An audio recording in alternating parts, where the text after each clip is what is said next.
आदि स्वामी कौन से तीर्थंकर हैं? जोर से बोलेंगे, कौन से? 24वें।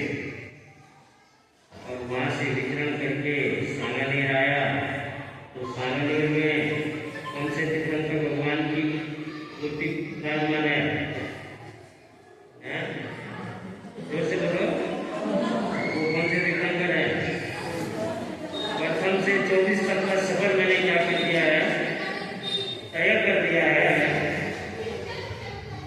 और सांगानेर वाले तो खुशकिस्मत होंगे, कितने होंगे ये खुद जानते होंगे, लेकिन मैं अपने आप को बहुत ही पुण्यशाली और भाग्यशाली समझ रहा हूँ कि 25 दिन के इस मेरे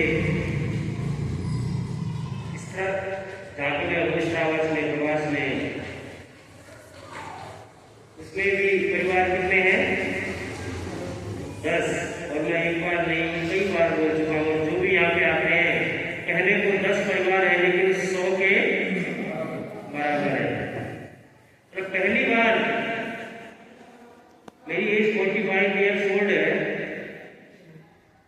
और मेरा जैन समाज से जो परिचय तकरीबन 22 साल का है, उसमें मेरा वैराग्य जीवन भी है, साधु जीवन भी है, बहुत समय मैंने व्यतीत किया है। इसमें मैं वहाँ पे बैठा हूँ इसलिए तारीफ नहीं कर रहा हूँ, लेकिन ये पहला क्षेत्र ऐसा है कि जहाँ पे सुबह 7 बजे, 7:15 बजे 1 नहीं, 2 नहीं, 3 नहीं, 4 नहीं, पूरे 10 परिवार क्या करते हैं, बुलाने के लिए आते हैं सुबह। और महाराज को परेशानी हो जाती है कि किसके जाऊं किसके ना जाऊं, अगर एक के चला गया तो दूसरा नाराज, दूसरे के चला गया तो तीसरा नाराज। कहने का भाव है कि दोपहर का हो चाहे सुबह का हो शाम का हो, आपने इन 25 दिनों में जो आपकी भक्ति दिखाई है, धर्म के प्रति आस्था और श्रद्धा को दिखाया है, उसको मैं बार बार नमन करता हूँ आपकी भक्ति को, क्योंकि भक्ति में ही क्या होती है, शक्ति। आपने अभी देखा हमारे मनीष जी नागौरी, वैसे तो मुझे बोलना नहीं चाहिए, लेकिन जो उनका बैग रखा हुआ है उसमें लिखा हुआ साधु मार्गी, क्या लिखा हुआ था? अब जब बैग साधु मार्गी का है तो सिंपल सा सवाल है कि क्या हुआ, इसका मतलब क्या हुआ कि आना जाना उधर ज्यादा होगा। मैं किसी को ये नहीं पूछता हूँ आप कहाँ जाते हो, आज तक कोई भी भाई बहन ये नहीं कह सकता है कि विक्रांत ने ये पूछा होगा कि आप किसके भगत हैं, आप कहाँ जाते हो, कैसे जाते हो, क्यों जाते हो, किस लिए जाते हो। मैं तो एक ही चीज को कहता हूँ कि आपके घर के नजदीक, आपके निवास स्थान के नजदीक जो भी साधु संत विराज रहा हो या विचरण कर रहा हो, आपका पहला दायित्व है वहां जाके उनके दर्शन वंदन करना, उनकी कथा श्रवण करना।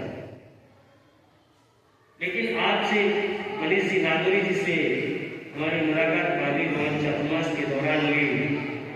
बहुत सज्जन श्रावक, किसी के 3-5 में कुछ नहीं, किसी से कोई मतलब नहीं। 25 दिन से 2 या 3 दिन की उनकी अनुपस्थिति रही, बाहर जाने के कारण, नहीं तो 22 के दिन 22 समय उन्होंने यहाँ आके सुबह रेगुलर की है। ऐसा नहीं कि संघ में साधु संत नहीं है, बहुत है, लेकिन आपका लगा होगा। एक चीज भी आपने और देखी कि वो जब सुबह यहाँ पे आए, जैसे मैं बैठा था उन्होंने वंदन किया, मैंने 2 मिनट नौकार का चार करे, मैंने कहा ठीक है, वो उच्चारण करने लगे, मैं तो करता ही रहता हूँ। उसके बाद वापस वो ध्यान में चले गए, फिर दोबारा जैसे हमारा जाप शुरू हुआ, वो इतने ध्यान में हो गए कि क्या हो गए, कितने लोग थे देखने वाले, जहाँ पे बहुत सारे लोग ध्यान में बिल्कुल लीन हो गए, इतने लीन हो गए उनको स्वयं का होश नहीं है। वास्तव में अपने नौकार मंत्र को हम कब से जप रहे, किसी के साथ और किसी के साथ घटना घटी है, किसी और के साथ कभी घटना घटी कि आप महामंत्र का जाप कर रहे हैं और करते करते आप अपने शरीर को भूल बैठे हैं, ऐसा हुआ कभी? अगर हुआ है तो आपके जीवन में नौकार महामंत्र काम कर रहा है।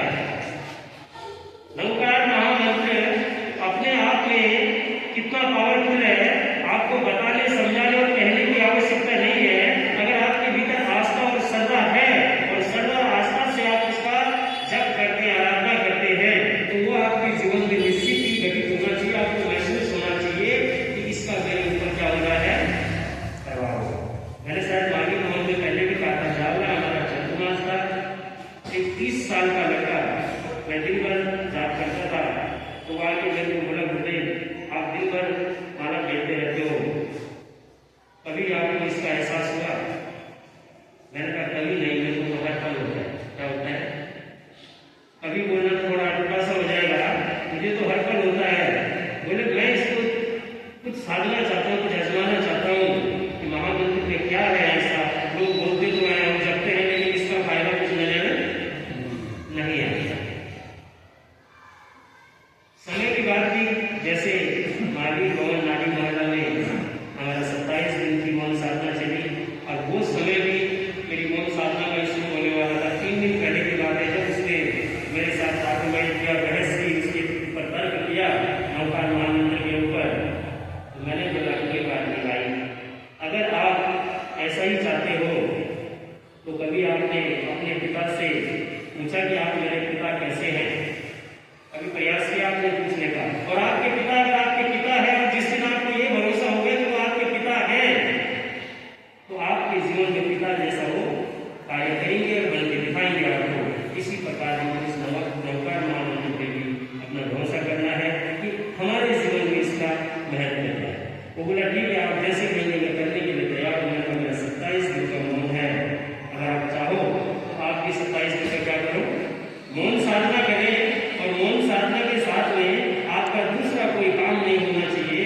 सिर्फ आपका जब आहार का समय हो, उस समय को छोड़ के, और अपना निवृत्त होने का जब समय हो, उस समय को छोड़ के बाकी के समय आपको लगातार क्या करना है, नौकार महामंत्र करना है। और उसने बोला बोलने में तो काम मिलने वाला हूँ, मेरी दुकान पर हो जाएगी 27 दिन, क्या करें? मैंने कहा तेरा क्या इरादा है भाई? बोले मैं रात को कर सकता हूँ। मैंने कहा ठीक है, रात को करना तो 11 बजे से 4 बजे तक करना है। कब तक?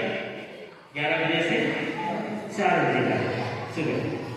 तो उसमें वो एग्री हो गया, लेकिन बोला मैं 27 दिन नहीं कर सकता, मैं 11 दिन का आपसे नियम देता हूँ। अगर 11 दिन में मुझे जज गया तो मैं पूरी जिंदगी भर इसको मान लूंगा, तो मैं जैन परिवार का लगता है।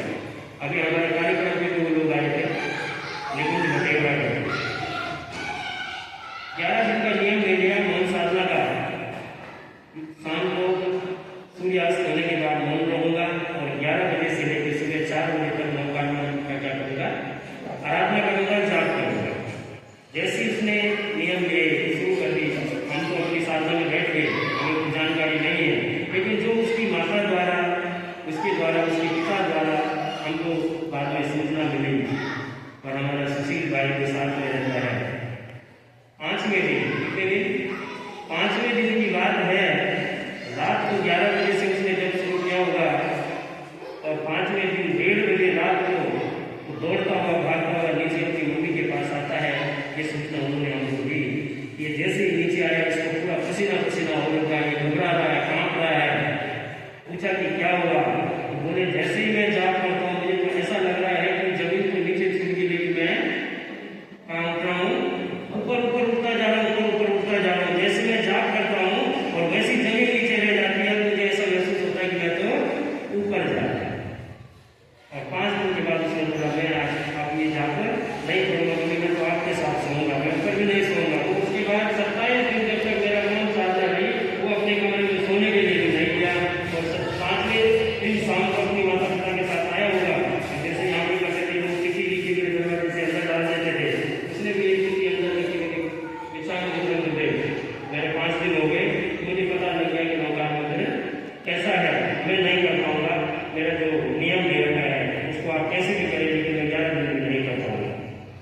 हमने कहा कोई बात नहीं, 27 दिन बाद मौन होता है। समाज में बड़ा उदास का चिंताओं से, जैसे माफी मानने में था, बहुत ही बेहतरीन ढंग से कम 700 से 800 लोगों ने जब किया 27 दिन मौन साधना के बाद। लेकिन वो सुबह 4:30 बजे स्नानक में आ गया, क्योंकि उसको पता है महाराज 4:30 बजे उड़ जाते हैं सभी स्नानकों में। जैसे ही आया आपको पैरों में गिर गया, उसने कहा मुझे जीवन में कुछ नहीं चाहिए, मैं तो नौकार मंत्र कर जाता हूँ। बहनों, मैं आज आपको सच बोलूँ, मैं तारीफ नहीं कर रहा हूँ किसी भाई की या किसी चीज़ की, लेकिन तो